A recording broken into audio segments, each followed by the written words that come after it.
আচ্ছা মুরব্বী, আপনার নাম? আমার নাম আক্তার হোসেন। আক্তার হোসেন। কতদিন যাবত আছেন এই বাজারে? এ বাজারে 19 বছর। 19 বছর রানি। এই বাজারটা এক সময় তো খুব অনেক চলতো। আরে বহুত, হ্যাঁ বহুত চলছে। এখন কাস্টমার কেন আসে না? এই যে বাইরের ফুটপাত ফুটপাতের কারণে। আচ্ছা ফুটপাতটা কি সরকার অনুমতি দিচ্ছে? সরকার যে বলছে সরকার দেয়নি। তাহলে এই ফুটপাতে কিভাবে বসে, কেন বসে? এই যে টাকা খাইতেছে কারা এরা? বাইরে করা বাড়িওয়ালা বলতে দু একজনের নাম বলতে পারেন? এই তো বেশা, কি নাম? এই তো বেশা, সবাই দু খাইতেছে। একজনের নাম বলে। যারা যারা সামনে আছে বড় বড় খাইতেছে। মানে বাড়ির সামনে যেই দোকানগুলো আছে তারাই টাকা নিচ্ছে। হ্যাঁ। দোকান প্রতি কত করে নিচ্ছে? এই যে 800, 700, 600। পুলিশ আসে? না, পুলিশ তো আসে না। প্রশাসন কোনো আসে না? না। না। আর দেখার মতো কেউ নাই? না। হ্যাঁ। আর এতে করে কি আপনারা লাভবান হচ্ছেন? যে চাঁদা দিচ্ছে যে বাজার লাভবান হচ্ছে এই বাজার? পরে একবার বলে আসতেছে বাজার একবারই মরা। আপনাদের জীবিকা নিয়ে টানাটানি লেগে গেছে। হ্যাঁ, হ্যাঁ। আপনাদের অবস্থা খুব খারাপ বহুত খারাপ এই চাঁদাবাজির কারণে। হ্যাঁ, আগে শুনছি সন্ত্রাসীরা চাঁদাবাজি করে, রাজনীতির নেতারা চাঁদাবাজি করে, হ্যাঁ, পুলিশ চাঁদাবাজি করে। হ্যাঁ, হ্যাঁ। এখন এখানে এসে জন্য বাড়িওয়ালারও চাঁদাবাজি করে। হ্যাঁ। হুম? তার মানে রাস্তাটা তো সরকারের, বাড়িওয়ালার তো রাস্তা না, বাড়িওয়ালার হ্যাঁ? রাস্তা না। রাস্তা তো বাড়িওয়ালা। না। তার মানে এখানে কোনো চাঁদাবাজি না, এটা চাঁদাবাজি না। এদের কইতেছেন বাড়িওয়ালারা চাঁদাবাজি করে না, এটা বাড়িওয়ালার ভাড়া নিচ্ছে। চাঁদাবাজি না। হয়তো একটা লোক বেকার আছে, ওইখানে দোকান লাগাইছে, হয়তো বাড়িওয়ালারা কার জায়গা? বাড়িওয়ালার নিজের জায়গা? সমর্থ অনুযায়ী হয়তো নিচে দেয়। নিজের জায়গা এটা? কিন্তু চাঁদা নিতে 600 টাকা 800 টাকা এটা কি সামর্থ্য অনুযায়ী? একটা সংসার চলে এই টাকা দিয়ে। যাই হোক, আপনারা যদি তথ্য না দেন তাহলে তো আমরা রিপোর্ট করবো কি করে? তা ওনার তো এখতিয়ার নাই 600 নেওয়ার। উনি 200 নিতে পারে, 100 নিতে পারে।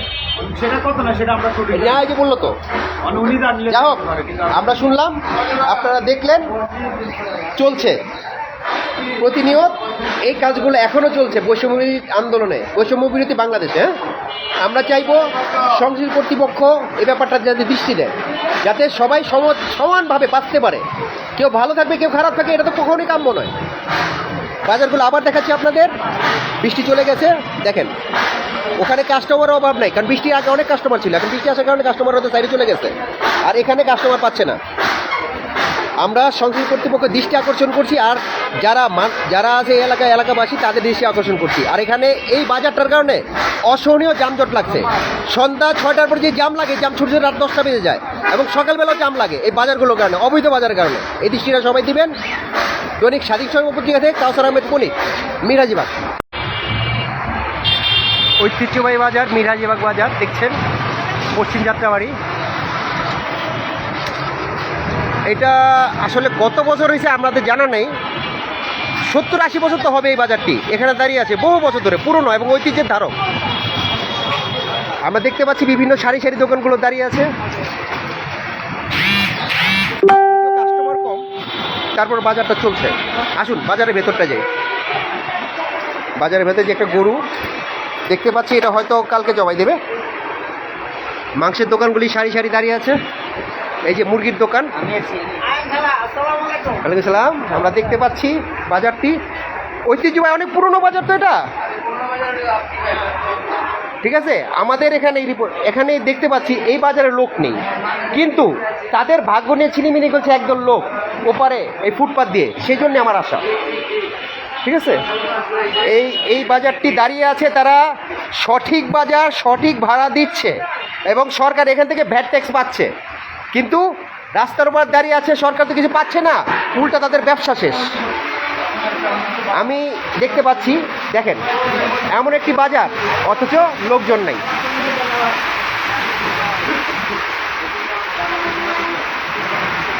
দাঁড়িয়ে আছে আপন গতিতে। নিব। আপনি কি বলবেন? আপনি তো বাধ্য আছেন। আচ্ছা, আপনাদের বাজারে কি কাস্টমার আসে না এখন? একটা সেটাই বলছেন, আপনাদের বাজারে কাস্টমার আসে নাই তো? ভাই আপনাদের বেচাকেনার অবস্থা কি? বাইরে সব কাস্টমার বাইরে চলে যায়। মানে আপনারা ট্যাক্স ভ্যাট দেওয়ার পরে আপনারা কাস্টমার পাচ্ছেন না, তাই না? আপনারা সরকারকে সকল সুবিধা দেওয়ার পরে আপনারা কাস্টমার পাচ্ছেন না, আর ওখানে ফুটপাতে বসে বসে তারা ভ্যাট ট্যাক্স না দেওয়ার পরেও তারা কাস্টমার পাই যাচ্ছে। আপনার ব্যবসা শেষ, এবং আপনাদের পরিবার পরিজন কী করে চলবে?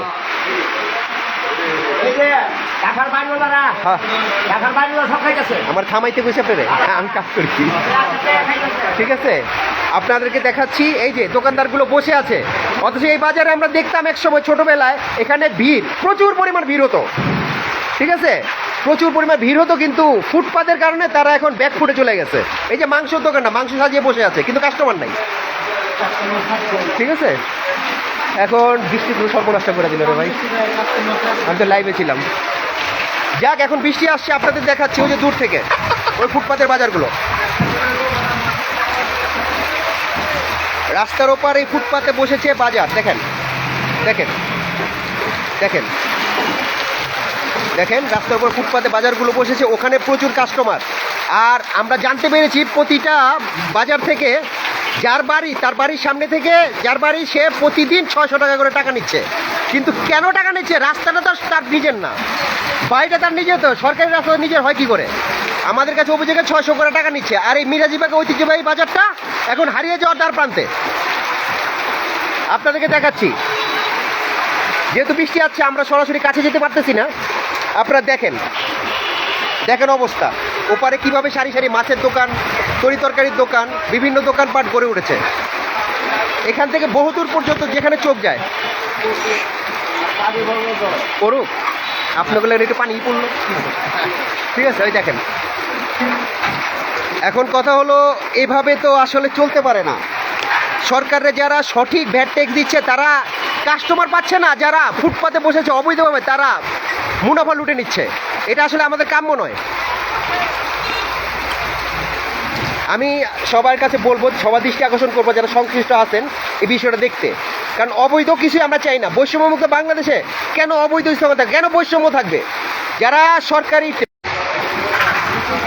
আর যারা ভ্যাট ট্যাক্স দিচ্ছে না অবৈধভাবে, তারা ভালো আছে। তাই ওনাদের দিকে তাকানোর জন্য সবার কাছে আমি সবিনয় আবেদন করছি। আর আপনাদের সবার কাছে বিনীত মতন, আমি ভিওর জন্য ব্যবসাটা করছি না, এটা শেয়ার করে সবাইকে জানিয়ে দেন যাতে সরকার দৃষ্টি দিতে পারে। মিরহাজি বাজার থেকে দৈনিক স্বাধীন সংবাদ, কাউসার আহমেদ।